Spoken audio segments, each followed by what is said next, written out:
What's going on, guys? It's Ergo from Epic Duel Time. We have Tage and Jose with a crazy top for a case tournament. What's going on, guys? How's it going? The prizing over here that they got. Yeah. What place did you guys finish? So we made the top four. We just split out the top four, but both of us finished first and second after switch, and we played the same exact numbers. All right, let's get into it. Really quick, I just want to shout out our team, JNC Collectibles, best team, and then shout out Right there. for hosting a great tourney. Facts. Let's get into it. One thing, Jose built the entire deck, so good stuff, Jose. The credit. Yeah, it was insane. So 3 blue, 3 jet, 1 carrot, 1 pixies, 1 red, pretty standard. And then 3 starter, 1 smashers. And then normal summon, diva, best normal summon, tuner. Then we'll go into the 3 swap, 1 Ronin, pretty standard. And then, just real quick, another reason we decided to play Diva was we thought that, like, for this case tournament specifically, it would probably be better to have, like, a lot of follow-up. So you want to, like, interrupt them and on a board that can't really be super polyed, and then have, like, a lot of follow-up for your next plays. Because, like, if they're not able to kill you, then you just, like, you end on, like, a live Ronin Engrave, an add back off of Toad, and then you typically... whenever they threaten battle phase to out the elf, you'll like elf summon either like a blue or jet to add follow up as well. So the idea was to have just as much follow up as possible and then kind of kill them on the crackback. Diva by itself is just ridiculous. Literally happened an absurd amount today. And then Spice, Light Stage. This card was insane actually. It was my first time playing it, and it was so good at just like forcing out back row or just making people not use their back row. Also in the mirror, like you almost have to Toad or Smashers this because it just like it trades with the body. You put a body on board, which they already don't want because Toad can't really interact with it unless they like negate the Lily Bell in hand, and then it just like baits out one of the back row, which could be a Smasher or an Imperm. So this card is like insane. It literally forces a negate. You have to negate this. So that was really cool. Otherwise, again, it locks down one of the back row, which is like why would you let me get a monster and also lock down one of your Smashers or Imperm when you could just like Toad negate it or Smashers this in general? So again, really good card. Glad we played it. I was having issues with the deck originally when I was like first working on it. Was like I didn't have enough like engine, and I wanted something that was like could be engine going first, but also had like interaction going second to be disruption. So that's where this card came in. It was like really good to fit that niche spot. Engine first and going second, it has applications to interrupt the opponent, so it was really good. Did you ever find this engine dead at any point? I mean, it's never dead because even if you draw a Lily Bell, like you just normal summon it and it's a level 2. Exactly. So like it is a brick in essence, but like it only bricks when you have another normal summon and you only play 2 other ones in Swap and Diva.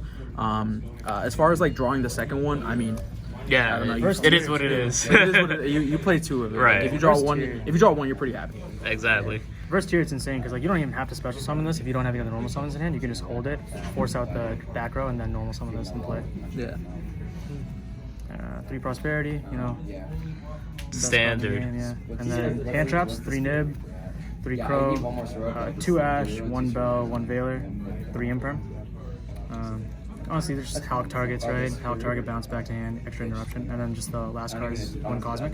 Yeah, the idea behind the weird ratios for the hand traps was like, Ash is like okay into tier, but you typically don't really want it because they like bait out all your interactions and do their tier plays at the end or like some Spright plays. So you typically like, if you know you're playing against tier, you'll like add the bell. And the other reason we have played 1 Veiler and 1 Bell is because if you open Ash, you want to have like multiple targets depending on the deck. And adding Veiler is cool, but it plays really hard into Super Poly. Like if they normal summon Rhinoheart, and then you like let's say they normal summon Rhinoheart and you try to Veiler it, and then they chain Super Poly on the Rhinoheart and your Toad, you're like out of there. So that's like really tough. So you typically want to search Bell in those scenarios. These cards were insane. Nib actually kind of sucked today. I like drew. It was just like it's results based though. It was obviously. insane when I drew. Yeah. Yeah, I mean, insane card. You have to play it. The idea behind 1 Cosmic was that it was originally going to be another hand trap. But when we were doing the space for the side deck, when I was like kind of going over it and wanted to perfect the ratios, there was really no room for. I wanted to side Reaper, so basically I wanted to make room for the side deck in this. So basically I had to put a card that was in the side deck into the main deck. So Cosmic was a slot. Obviously you can set it going first. It hits Paralino. Going second, it can hit the Salic, or it can hit like a random Super Poly they have set. So it just has applications, which is what we wanted. Yeah. Also good against Runic Fountain, so yeah, I didn't play any Runics, but for sure. I mean, it could be like a second Smashers too, but yeah. And then for the extra, Spright engine, 3 elf, 2 gigantic, classic. Zeus package, Sky Cavalry, Downerd, Zeus. Onib for the removal, Cat Shark for OTKs, Toad. And then for the other links, we have Dark, Hulk, Phoenix, and then Cerberus. yes, these cards are like so essential to the deck. I think they're so important. Phoenix is really good because against Tier Element, they kind of they sometimes end on a board if you hand trap them enough for like a Super Poly set. And you want to have something that can force a Super Poly, so you don't have to play awkwardly into it.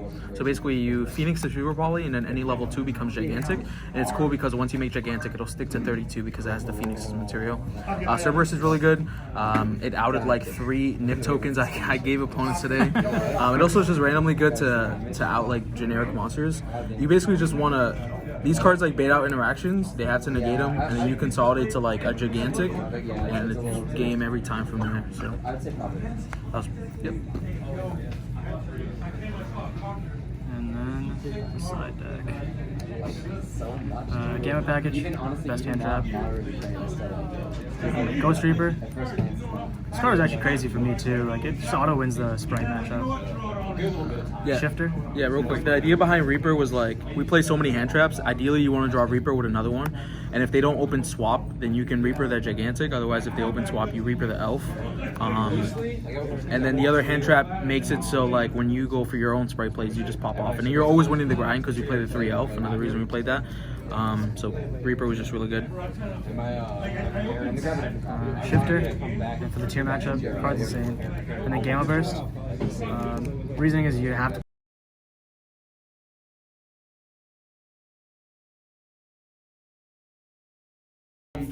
Be sure to like, comment, and subscribe. It's Epic Duel time, baby. Let's go.